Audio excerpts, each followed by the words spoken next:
Hello student. हम सबको पता है जो युद्ध होता है कई सारे देशों के बीच में या फिर दो देशों के बीच में जो युद्ध होता है उसमें मिलता कुछ नहीं है, हासिल होता है सिर्फ और सिर्फ तबाही। अगर हम वर्ल्ड वार वन की बात करें या फिर वर्ल्ड वार टू की बात करें, मिला क्या है? सिर्फ और सिर्फ तबाही। अगर हम वर्ल्ड वार टू की बात करें जो 1939 में स्टार्ट हुआ और 1944 और 1945 तक जाके ये ऑलमोस्ट समाप्त हुआ था। उसके बाद क्या हुआ? जितने भी देश जो बर्बाद हुए थे, तबाह हुए थे, उन सारे देशों का रिकंस्ट्रक्शन करने के लिए, रीडेवलपमेंट करने के लिए बहुत सारे देशों ने ब्रिटेन वुड कॉन्फ्रेंस किया। ये जो ब्रिटेन वुड कॉन्फ्रेंस में टोटल वर्ल्ड के 44 नेशन ने पार्टिसिपेट किया, जिसमें इंडिया भी उसका फाउंडिंग मेंबर था। जब ये ब्रिटेन वुड कॉन्फ्रेंस हुआ, उस ब्रिटेन वुड कॉन्फ्रेंस में का जो रिजल्ट निकल के आया उसको बोला जाता है ब्रिटेन वुड ट्विंस। और ब्रिटेन वुड ट्विंस को बोला गया है, एक है हमारा IBRD, international bank for reconstruction and development, और दूसरा है IMF, इंटरनेशनल मॉनेटरी फंड। मतलब ये दो ऑर्गेनाइजेशन का जो बर्थ हुआ उसका अगर हम टारगेट देखें, जो गोल था, ऑब्जेक्टिव था, वो बस यही था कि जितने भी जो देश तबाह हुए हैं उन सारे देशों का रिकंस्ट्रक्शन करें, रीडेवलपमेंट करें, इकोनॉमिक ग्रोथ करवाएं, इकोनॉमिक डेवलपमेंट कराएं, हम उन्हें इकोनॉमिक रूप से सहायता करें। ये इन दोनों ट्विंस का एक प्राइम ऑब्जेक्टिव था। मेरा एक सवाल है कि जब वर्ल्ड वार टू हुआ, जिसकी वजह से IBRD और IBRD को ही आगे चल के वर्ल्ड बैंक बोला गया और IMF का इस्टेब्लिशमेंट हुआ, तो अभी जो युद्ध हो रहा है, अगर हम इजराइल की बात करें, हमास की बात करें, यूक्रेन की बात करें, रसिया की बात करें, ये सब इतने सारे जो आपके युद्ध हो रहे हैं, तो क्या फिर से कोई इंटरनेशनल ऑर्गेनाइजेशन का बर्थ होने वाला है? या फिर अगर हम वर्ल्ड वार टू की बात करें, उसके बाद जो यूनाइटेड नेशन ऑर्गेनाइजेशन UN की जो इस्टेब्लिशमेंट हुआ, उसका जो आप पढ़ेंगे तो उसका एक ऑब्जेक्टिव था इंटरनेशनल पीस, अंतर्राष्ट्रीय शांति को बनाए रखना था, ह्यूमन राइट्स को प्रमोट करना था। तो मेरा एक डाउट है कि आज यूनाइटेड नेशन कहाँ है? हमास की बात करें, इजराइल की बात करें, रसिया की बात करें, यूक्रेन की बात करें, तो आखिर यूनाइटेड नेशन कहाँ है? वो जो कॉन्फ्रेंस हुआ था, उस कॉन्फ्रेंस में उन्होंने लोगों ने जो अपने अपने सहमति दी थी, तो आखिर वो सहमति कहाँ चला गया जो ये लोग युद्ध कर रहे हैं? और अगर मान के चलिए युद्ध हो रहा है, तो ये जो इतने सारे इंटरनेशनल ऑर्गेनाइजेशन बने हैं, ये सारे इंटरनेशनल ऑर्गेनाइजेशन आखिर कर क्या रहे हैं? ये एक डाउट है। आपका क्या सुझाव है, ये जरूर आप कमेंट सेक्शन पे लिखिएगा, मैं आपका वेट करूंगा। तो मैं जो बात कर रहा था वो बात कर रहा था ब्रिटेन वुड ट्विंस की, जिसमें आपका IBRD और IMF का इस्टेब्लिशमेंट हुआ था। आज का जो हमारा करंट अफेयर्स है वो करंट अफेयर्स है IMF से रिलेटेड। IMF के मेंबरशिप की बात करेंगे। एक नियम है कि अगर आपको वर्ल्ड बैंक का मेंबर बनना है तो आपको पहले IMF का मेंबर बनना पड़ेगा, और IMF का मेंबर बनने के लिए आपको कोटा सब्सक्रिप्शन लेना होता है। जैसा आपका कोटा सब्सक्रिप्शन होगा उसके अनुसार से ही फ्यूचर में आपको उस टाइप के बेनिफिट मिलते हैं। ये बात आप सब लोग जानते होंगे। अगर हम बात करेंगे IMF के मेंबर की, तो IMF के मेंबर बार बार चेंज होते हैं, मतलब बढ़ते ही हैं, घटते नहीं हैं। बहुत कम ही देखा गया है कि ऐसा घट भी रहा है।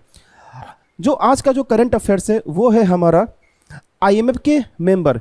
देखिए ये आपको दिख रहा होगा, 11 नवंबर जो लास्ट अपडेट है, ये 11 नवंबर का अपडेट है, मतलब 2 दिन पहले का ये अपडेट है। वही करंट अफेयर्स में आपको बताने जा रहा हूँ कि IMF के कितने मेंबर हैं। अगर हम वर्ल्ड बैंक की मेंबर की बात करेंगे तो वर्ल्ड बैंक में तो टोटल राइट नाउ 189 मेंबर हैं। लेकिन अगर कुछ दिनों के पहले तक की बात करेंगे तो वर्ल्ड जो IMF के मेंबर थे वो 190 थे, और जो 190 का जो मेंबर था, 190th जो मेंबर था वो था हमारा एंडोरा। एंडोरा फ्रांस और स्पेन के बीच में एक छोटा सा देश है, और वो आपका वर्ल्ड बैंक का 190th मेंबर बना था।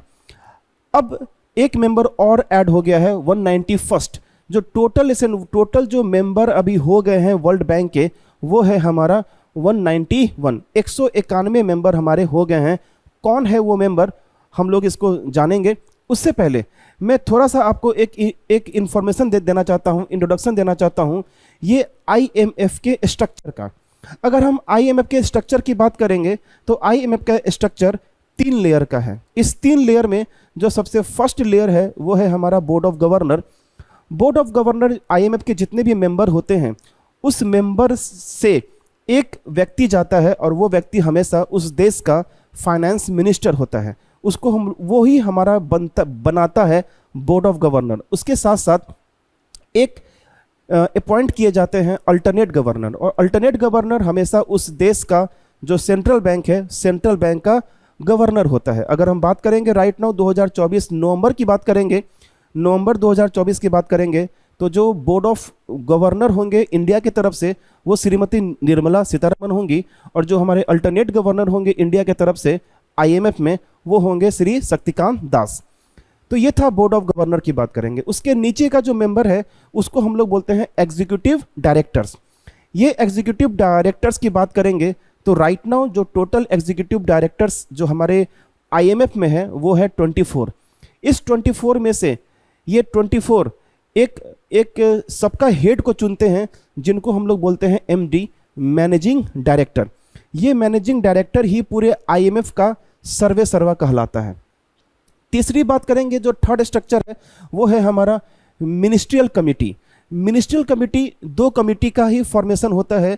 जो फर्स्ट कमिटी है उसको बोलते हैं IMFC, international monetary and financial committee, और जो दूसरा है वो है हमारा डेवलपमेंट कमेटी। ये दोनों कमेटी करती क्या है, तो दोनों कमेटी वर्ल्ड बैंक के बोर्ड ऑफ गवर्नर और आईएमएफ के गवर्नर को एडवाइस देती है कि किस तरीके से इकोनॉमिक डेवलपमेंट का काम किया जाए, किस तरीके से डेवलपिंग नेशन को सपोर्ट किया जाए, किस तरीके से गरीबी को खत्म किया जाए। ये था बेसिक इन्फॉर्मेशन आईएमएफ के बारे में। मैं करंट अफेयर्स हमारा आईएमएफ से रिलेटेड है, इसीलिए मैं थोड़ी बातें आपको आईएमएफ के बारे में बताया हूँ। ये जानना आपके लिए ज़रूरी है। ज़रूरी इसलिए है क्योंकि ज़रूरी नहीं है कि अगर करंट अफेयर्स में ये न्यूज़ में है कि आईएमएफ में एक नया मेंबर ऐड हुआ है तो वही क्वेश्चन आपसे पूछा जाएगा। हो सकता है इससे रिलेटेड जितने भी स्टैटिक टॉपिक हैं वो स्टैटिक टॉपिक में आपको बताया हूँ। तो ये आईएमएफ का जो स्ट्रक्चर है ये बहुत इंपॉर्टेंट है।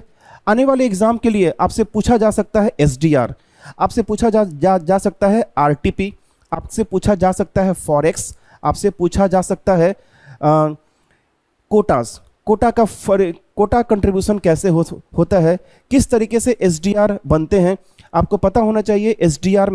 एसडीआर क्या है, तो बास्केट ऑफ 5 करेंसीज हैं। बास्केट ऑफ 5 करेंसी वो करेंसी जो वर्ल्ड के टॉप एक्सपोर्टर हैं। वर्ल्ड के टॉप एक्सपोर्टर कौन कौन से हैं? 5 करेंसी कौन है एसडीआर के बास्केट में? डॉलर है, युआन है, एन है, रेनमी है जिसको युआन बोलते हैं, आपके एन है, और पाउंड स्टर्लिंग है। तो ये 5 देशों के 5 करेंसी आपके एसडीआर के बास्केट में रखे हैं जिसको ही कन्वर्ट किया जाता है एसडीआर में। ये बेसिक इंफॉर्मेशन है। अगर हम इससे आगे की बात करें, जो हमारा करंट अफेयर्स है, अगर करंट अफेयर्स की बात करें तो जो 190th मतलब अगर हम बात करें, ये जो एंडोरा है, इस एंडोरा का जो नंबर है वो 190 है, और जो लिंचेस्टिन है इसका जो नंबर है 191। ये जो लिंचेस्टिन है ये हमारा आईएमएफ का सबसे लास्ट मेंबर है, 191st मेंबर आपका लिंचेस्टिन है। अब आपको एक चीज़ देखने को मिलेगा कि चाहे एंडोरा की बात की जाए चाहे लिंचेस्टिन की बात की जाए, दोनों में एक वर्ड लिखा गया है प्रिंसिपैलिटी। ये प्रिंसिपैलिटी मतलब क्या होता है? देखिए, इसका बेसिक मतलब होता है कि ये दोनों देश में अभी भी जो शासन है वो शासन प्रिंस का है, इसीलिए यहाँ पे लिखा गया है प्रिंसिपैलिटी ऑफ। प्रिंसिपैलिटी मतलब ये कि इन दोनों देशों में जो शासन चल रहा है वो आपके प्रिंस का है। ओके, तो ये था हमारा करंट अफेयर्स। बाकी अगर हम इंटरनेशनल ऑर्गेनाइजेशन की बात करेंगे तो इस इंटरनेशनल ऑर्गेनाइजेशन आपके स्टेट पीसीएस के लिए बहुत इंपॉर्टेंट है। चाहे हम वर्ल्ड बैंक की बात करें, आईबीआरडी की बात करें, आईएमएफ की बात करें, यूनाइटेड नेशन की बात करेंगे, इंटरनेशनल कोर्ट ऑफ जस्टिस की बात करेंगे, वर्ल्ड ट्रेड ऑर्गेनाइजेशन की बात करेंगे, यूनेस्को की बात करेंगे, तो बहुत सारे इंटरनेशनल ऑर्गेनाइजेशन है। ये सब आपके लिए इंपॉर्टेंट है। सबका इस्टेब्लिशमेंट ईयर इंपॉर्टेंट है, किसमें कितने मेंबर हैं वो इंपॉर्टेंट है, इंडिया उसका मेंबर है या फिर नहीं है ये इंपॉर्टेंट है, साथ साथ उसका जो प्राइम ऑब्जेक्टिव है ये सब आपके लिए इंपॉर्टेंट है। स्टेट पीसीएस का जब आप हिस्ट्री उठा के देखेंगे तो लॉट्स ऑफ क्वेश्चन आपको इंटरनेशनल ऑर्गेनाइजेशन से देखने को मिलेंगे। तो किसी भी टाइप का अगर आपको डाउट है तो आप कमेंट सेक्शन पे लिखेंगे, मैं उसके लिए स्पेशल सेशन जरूर बनाऊंगा। Okay, thank you.